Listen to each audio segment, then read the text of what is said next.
اے دل آسمان نہیں ڈرامے کی آج کے قسط میں آپ نے دیکھا کہ انائزہ جیسی معمولی سی لڑکی کے پیچھے اسفند پاگل ہو رہا ہے۔ اتنی خوبصورت بیوی سامنے ہوتے ہوئے بھی اسے افسوس ہو رہا ہے کہ اس جگہ وہ انائزہ کو دیکھنا چاہتا تھا، اور وہیں دوسری طرف شارق اور انائزہ دونوں ہی ایک فطرت کے ایک دوسرے کو ڈیزرو کرتے ہیں، لیکن اسفند کو یہ بات آہستہ آہستہ سمجھ آ ہی جائے گی کہ وہ ہیرا چھوڑ کر کوئلے کے پیچھے ٹکرے مار رہا ہے۔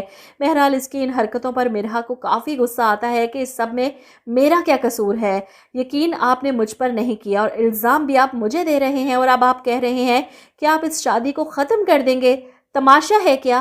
ایک دن شادی کر لی، اگلے دن ختم کر دی۔ وہ اسفند کو باتیں سناتی ہے تو اسفند کو بھی غصہ آ جاتا ہے کہ شادی سے پہلے تو تم اتنا نہیں بولتی تھی، پہلے تو کبھی تم نے میرے سامنے اس طرح جواب نہیں دیے، کل رات سے نوٹ کر رہا ہوں، بہت زیادہ بولنے لگی ہو تم۔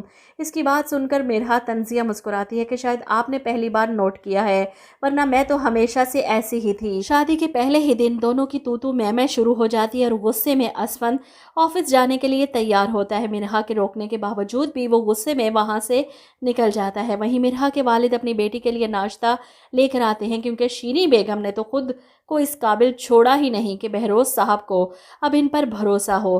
وہ خود اکیلے اپنی بیٹی کی ساری رسمیں پوری کرتے ہیں۔ ناشتے کی ٹیبل پر بیٹھے اس سے ڈھیر ساری باتیں کرتے ہیں، اس کے سر پر ہاتھ رکھے اسے کہتے ہیں کل تم نے میری عزت کا مان رکھا، مجھے لوگوں کے سامنے رسوا ہونے سے بچایا، میں اس سب کے لیے تمہارا ساری زندگی احسان مند رہوں گا۔ اب تو میں اپنی بیٹی کی ہر خواہش کو دل و جان سے پورا کروں گا۔ اپنے باپ کی اس محبت اور شفقت پر مرہا کے چہرے پر بھی مسکراہٹ آ جاتی ہے۔ ساری زندگی جس باپ کی محبت کو ترستی رہی آخرکار اسے مل ہی گئی۔ وہیں شارق مرہا سے شادی نہ ہونے پر پچھتا رہا ہے۔ گھر گاڑی سب کچھ ہاتھ سے گیا، وہ اسے نائزہ کا اچار ڈالے کیا؟ چند لاکھ اور تھوڑے سے زیورات کب تک بیٹھ کر کھائے گا؟ سمجھ نہیں آ رہی کہ کیا کرے۔ انائزہ نے اس کے سارے کیے کرائے پر ایک جھٹکے میں پانی پھیر دیا، اور اس کی ماں کو ابھی بھی لگتا ہے کہ انائزہ کا باپ اسے معاف کر دے گا۔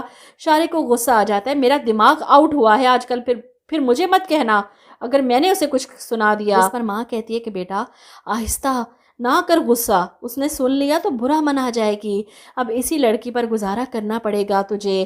یقین ہے مجھے کہ ایک نہ ایک دن اس کا باپ مان جائے گا، آخر کب تک ناراض رہے گا اپنی بیٹی سے؟ پھر ہمیں وہ سب کچھ مل جائے گا جس کی ہمیں خواہش ہے، لیکن شارق کو مرہا تو نہیں مل سکتی جس پر اس کا دل آ گیا تھا۔